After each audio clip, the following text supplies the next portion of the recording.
celebrating the world's most popular sport. This is Ultimate Soccer. And now your host, here's Soccer Steve. Welcome back in, everybody. And gotta say, Jamaica, the point, like I told you, that's a great point. Don't kid yourself. That's a great point. It sets us up. It really does set it up lovely for the game against Panama.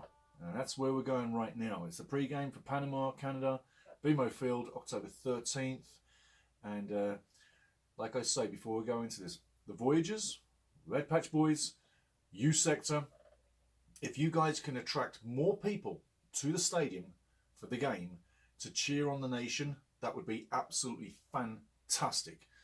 And let's just say, the Voyagers, Red Patch Boys, U Sector, and Canadian fans in that south end at BMO Field, you are the epitome of soccer ultras.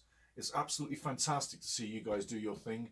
And I've been watching the Voyagers do their thing for nearly 2 decades. In fact, it's more than 2 decades when I really think back.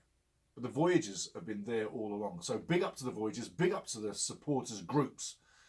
But let's get more people in that building. It's got to be more red along the side of the field. Because you know, there's a lot of beautiful Hispanic people that are living in the Toronto greater area, and they are definitely going to go to the game. So let's give ourselves more red in the crowd for that game. Okay? So going into the game, pretty simple. We are going into this game against Panama stronger, fitter than Panama. Panama's just had a few battles that have taken stuff out of them. We've been able to change players out more freely. What with the yellow cards against Mexico, it's done us a favour. It's done us a massive favour, because when we take on Panama at BMO Field, we get to welcome back red, hot on fire, Tejon Buchanan. And I love this guy. Oh, I can't speak enough about Tejon. And then we're getting Ricky Larrea back, which brings more down the left, and it balances our team beautifully. And then Mr. Vittorio is available too. So in defence, we'll be rock hard, even on the bench. If he has to play, we got him ready. He's fit and rested. So is Tejon, and so is Ricky Larrea. So there's 3 people coming in, rested. Panama can say that, but they'll have to put in sub-quality players to match out what I just said, which in eventual end means we're hitting the field strong, and we're hitting the field stronger than Panama. They're coming to our house, BMO Field, Toronto.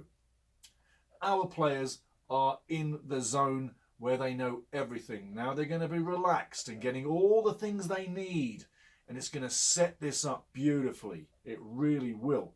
So Canada now coming together for the final game. The 2 draws that I hoped for at the beginning, they've come off. We got the draw at Mexico, we got the draw in Jamaica. And if you go back through the videos on the YouTube channel, you can see and hear what I said. And that's exactly what I predicted. Last 2 games were 2 draws. And we've got them.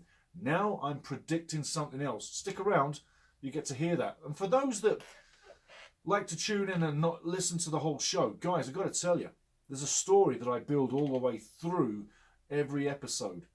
It's called a script. You got to listen to the whole script to get it. Those that subscribe know what I'm talking about. Big up to my mates, the subscribers, both the ladies and the gentlemen. So the game prediction I'm going to give you towards the end, but know this: Canada is coming into this game stronger against Panama.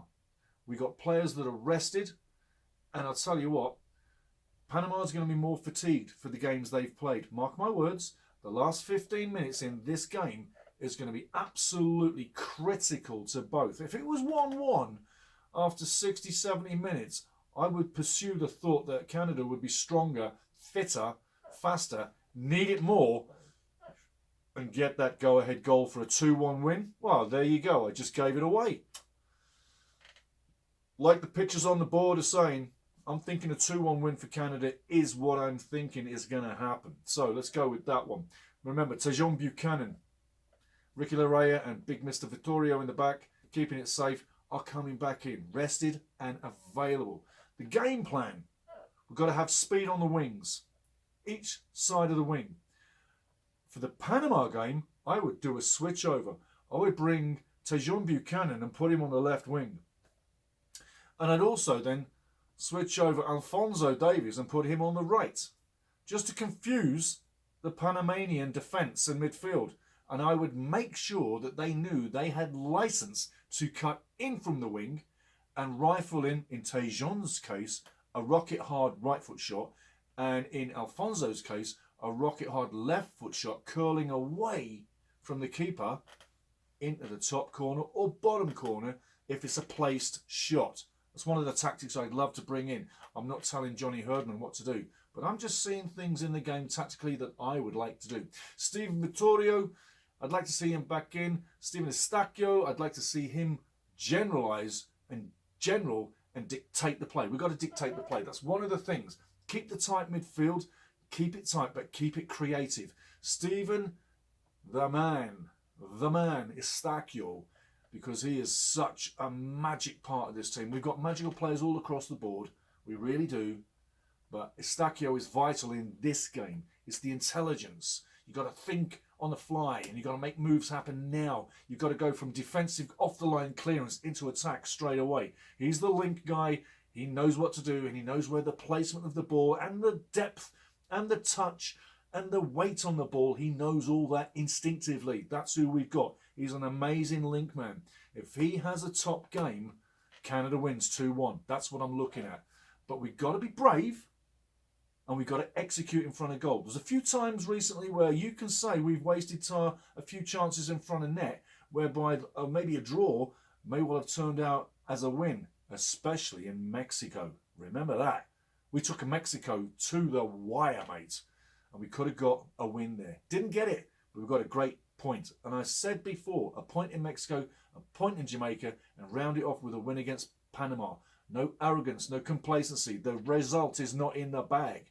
But I'm just saying, that's the way I saw things happening. We've now given ourselves a chance to take on Panama and now given ourselves a chance to get that victory. And that would give us 10 points from 6 games. We'd be in great position, let me tell you. That would not be bad at all. But we've got to be calm.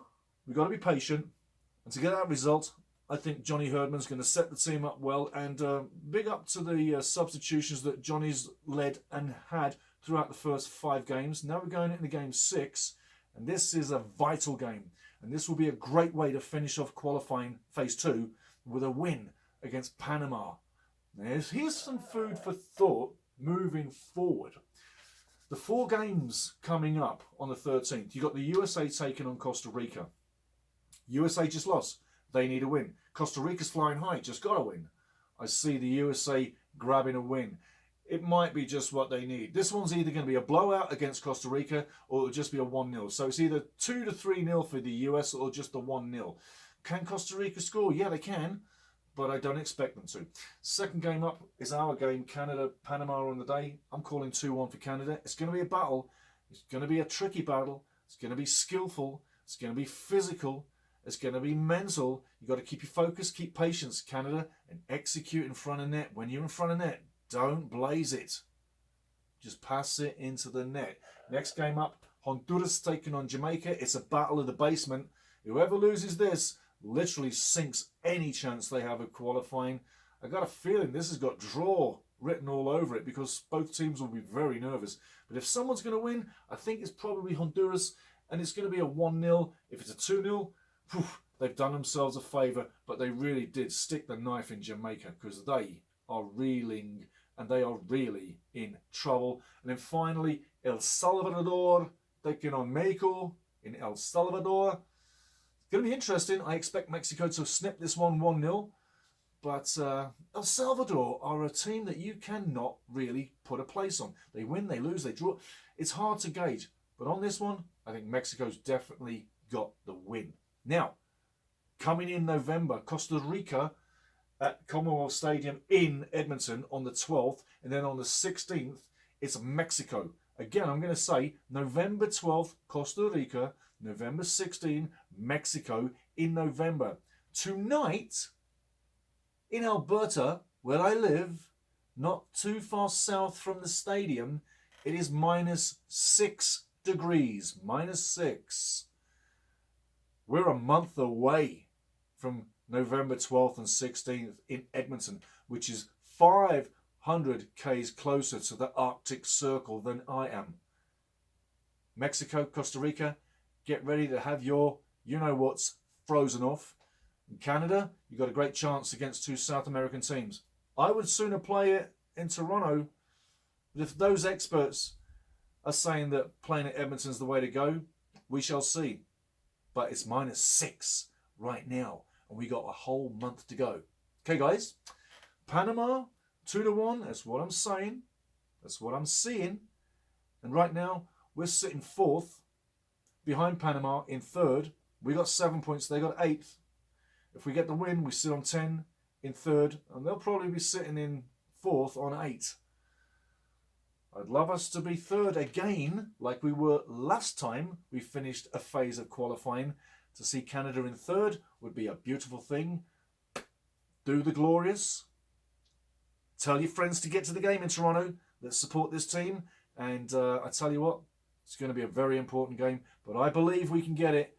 And I tell you what, I'm going to be talking to you after the game. And Mark Cavallo is also going to be live in the stadium to give us a live report after the game, which we will incorporate in the post Canada versus Panama for Beano Field. Okay, guys, take it easy. Big up to the subscribers. We love the subscribers. Thanks very much. And we keep growing this. And remember, 2 months old, we're moving this up. We're going places. Stick with us. And as time goes through, you're going to see some changes both in the studio and on the website, theultimatesoccershow.com. Big thanks, heartfelt thanks to everybody, and pass this to all your Canadian friends, people, because this is a Canadian men's national team channel. And we're going to follow this for the next 5 years minimum with our 5-year plan, you included. Okay, get ready. Panama's next. I'm going to be like a kid in a candy store at that game. I hope you are too. Whether you're live, whether you're watching on TV, just get in the game and support Canada. We need this win, guys. We really need it bad. And I'm thinking we've got a 2-1. No arrogance, no complacency, but we got to work for it. But if we do what we do with the team we've got, with the guys coming back in, I really feel we're going to get something. And when I think we've got something, I think we've got something. Check out the game. Check back after the game. Love all.